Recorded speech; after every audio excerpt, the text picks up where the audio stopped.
당신의 회피형 전 연인이 당신이 듣고 싶어 했던 완벽한 말들을 하며 돌아왔습니다.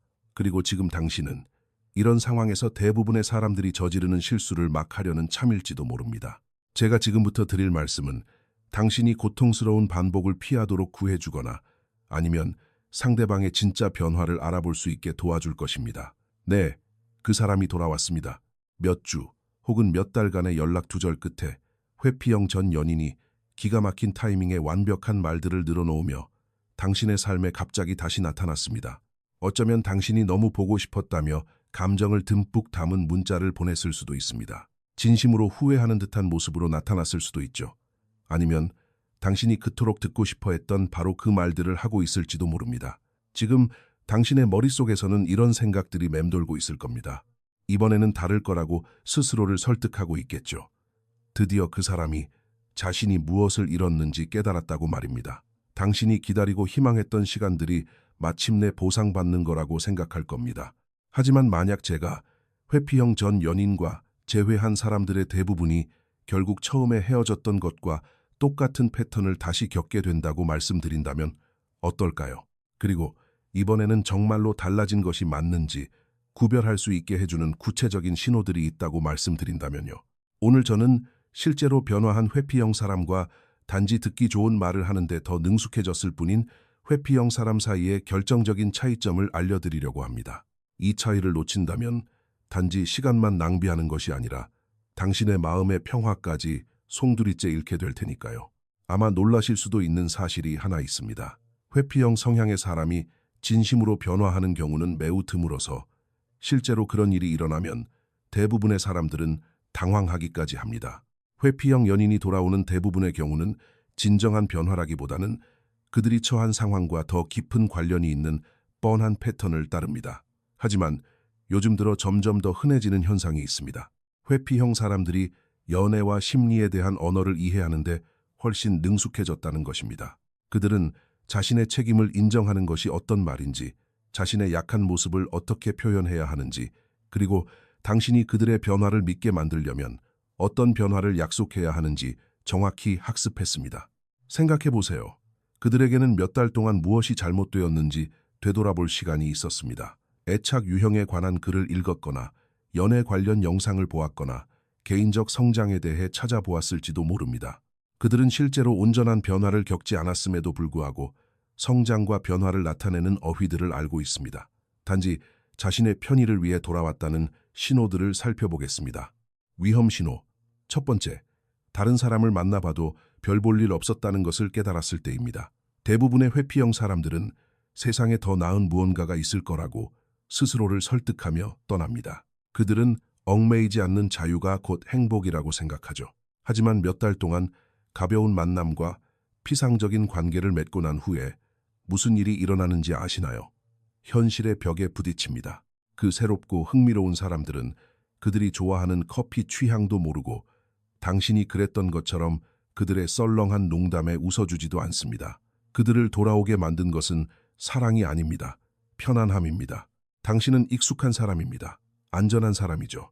당신은 이미 그들의 단점을 알고 있고 한 번 받아들여준 적이 있으니 다시 시도해보지 않을 이유가 없는 겁니다.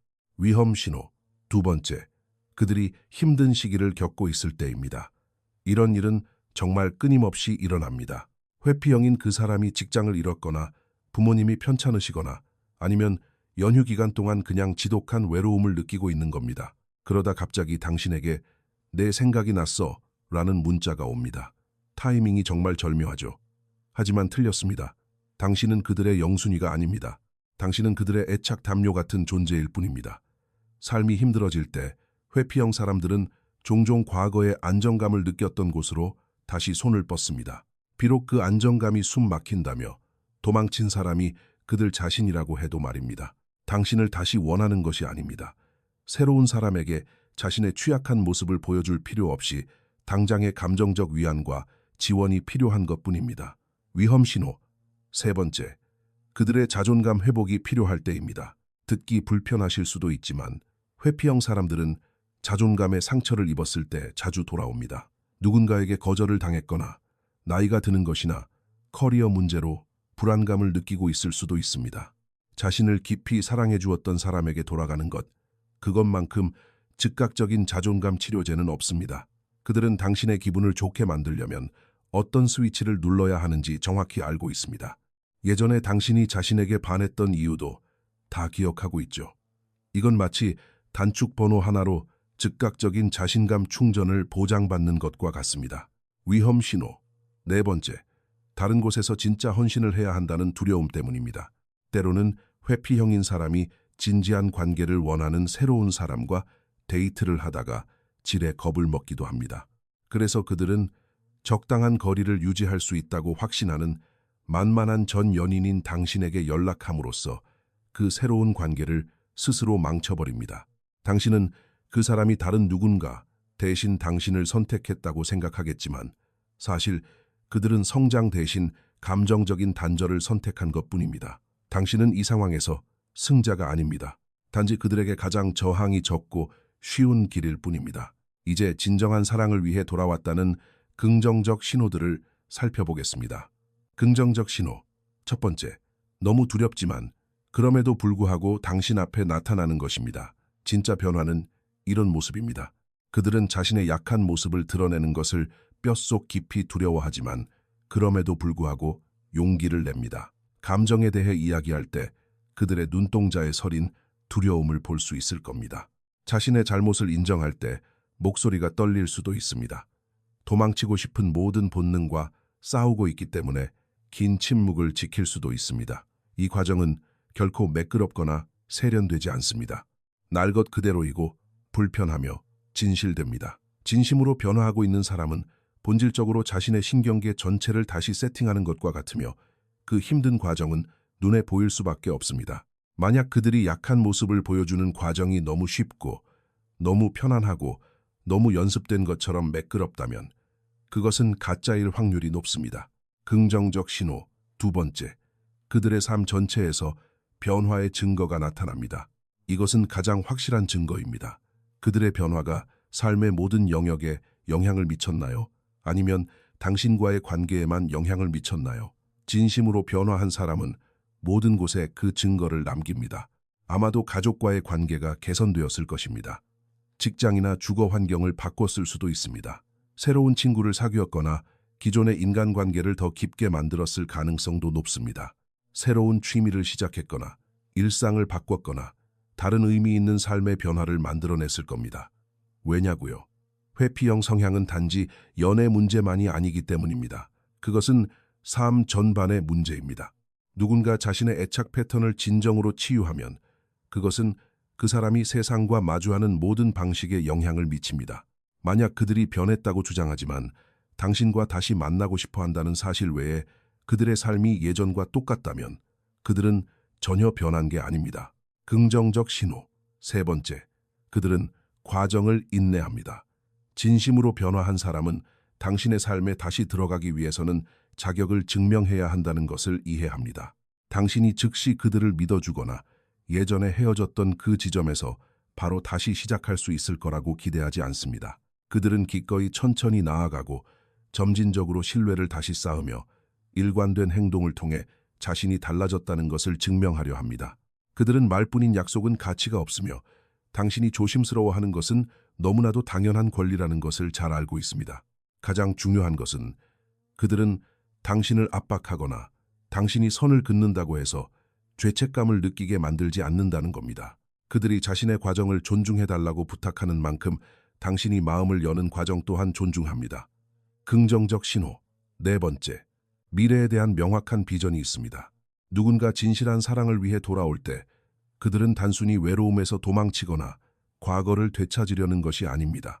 그들에게는 앞으로 어떤 관계를 만들어가고 싶은지 그리고 어떤 연인이 되고 싶은지에 대한 아주 분명한 비전이 있습니다. 그들은 자신이 무엇을 배웠는지, 앞으로는 무엇을 다르게 할 것인지, 그리고 두 사람의 관계가 어떻게 발전해 나갈 것으로 기대하는지 구체적으로 이야기할 수 있습니다. 그들은 단지 당신을 되찾는 데만 집중하지 않습니다. 그들은 예전보다 훨씬 더 나은 관계를 만들어가는 데 집중합니다. 그 사람에게 다시 기회를 줄지 결정하기 전에 반드시 물어봐야 할 중요한 질문들이 있습니다. 당신이 솔직한 대답을 들어야만 하는 필수 질문들입니다. 첫째, 우리가 헤어진 후 당신 자신에 대해 구체적으로 어떤 점을 깨달았나요? 뻔하고 일반적인 말이 아니라 상세하고 깊이 고민한 흔적이 있는 대답인지 귀 기울여 들어보세요. 둘째, 우리가 다시 시작한다면 전과는 다르게 어떤 행동을 할 건가요? 그저 더 노력하겠다는 막연한 약속이 아니라 구체적인 행동의 변화를 찾아야 합니다. 셋째, 우리가 떨어져 있는 동안 개인적인 성장을 위해 어떤 노력을 했나요? 단순한 자기 반성을 넘어 구체적인 실행과 행동이 포함되어야 합니다. 넷째, 갈등이 생기면 어떻게 대처할 계획인가요? 그저 잘해보겠다는 좋은 의도가 아니라 명확한 전략이 있어야 합니다. 다섯째, 지금 당신이 생각하는 건강한 관계란 어떤 모습인가요? 이 대답을 통해 파트너십과 친밀감에 대한 그들의 이해도가 얼마나 성장했는지 알 수 있어야 합니다.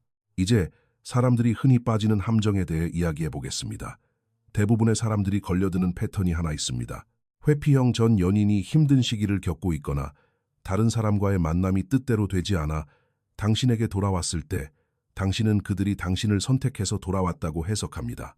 드디어 그 사람이 자신이 무엇을 잃었는지 깨달았구나, 혹은 나만 한 사람이 없다는 걸 알게 되었구나 하고 생각하는 거죠. 하지만 실제로 벌어지고 있는 일은 그들이 마음이 약해진 시기에 그저 익숙함과 편안함을 찾고 있을 뿐이라는 겁니다. 문제는 그들의 위기가 지나가고 나면, 감정적으로 다시 안정을 찾거나 잃어버렸던 자신감을 회복하고 나면 처음 그들을 떠나게 만들었던 똑같은 이유들이 다시 고개를 들기 시작한다는 것입니다. 당신은 그들이 당신을 필요로 했던 그 순간에 또다시 감정적으로 깊이 마음을 내어주게 되고 그들의 연약한 모습이 곧 변화를 의미한다고 착각하게 됩니다. 하지만 절박함에서 나오는 연약함은 성장으로부터 나오는 진실한 솔직함과는 완전히 다릅니다. 그들의 상황이 나아지면 당신은 처음 그 아팠던 자리로 다시 돌아와 있는 자신을 발견하게 될 겁니다. 유일한 차이점이라면 당신이 더 많은 마음을 주었기에 이번에는 훨씬 더 아플 거라는 사실이죠. 회피형인 사람이 진정한 사랑을 위해 돌아올 때 그들의 접근 방식은 완전히 다릅니다. 그들은 매력을 어필하는 것이 아니라 자신의 잘못을 인정하고 책임지는 태도를 먼저 보여줍니다. 그들은 단지 감정적인 끌림이 아니라 신뢰를 다시 쌓는 데 집중합니다. 모호한 약속이 아니라 구체적으로 미래를 논의합니다. 당신의 선을 무시하고 밀어붙이는 대신 그 경계를 진심으로 존중합니다. 즉각적인 용서를 기대하는 대신 관계가 회복되는 과정을 묵묵히 인내합니다. 말로만 떠드는 것이 아니라 행동으로 변화를 증명합니다. 가장 중요한 점은 당신을 되찾는 것 자체가 목표가 아니라는 것을 그들도 잘 안다는 사실입니다. 진짜 목표는 건강하고 단단한 관계를 처음부터 다시 만들어가는 것입니다. 그들의 귀환이 진심이든 아니든 이 모든 과정에서 당신은 자기 자신을 스스로 보호해야 합니다.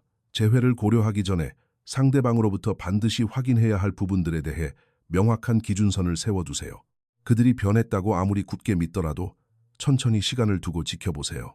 초반에 달콤한 말과 행동만 보지 말고 시간이 흐르면서 보여주는 일관된 행동을 관찰해야 합니다. 당신의 직감을 믿으세요.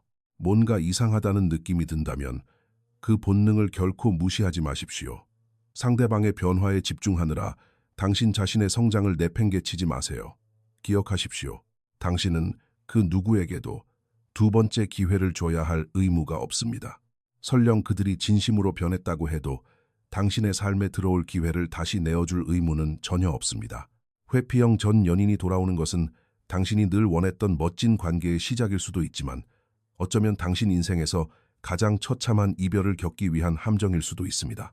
그 차이는 상대방의 말 너머를 꿰뚫어보고 그들의 실제 변화를 정확하게 평가할 수 있는 당신의 능력에 달려 있습니다. 진정한 변화는 드물고 불편하며 오랜 시간이 걸립니다. 당신에게 하는 달콤한 말뿐만 아니라 그들의 삶의 모든 영역에서 그 변화가 나타나야 합니다.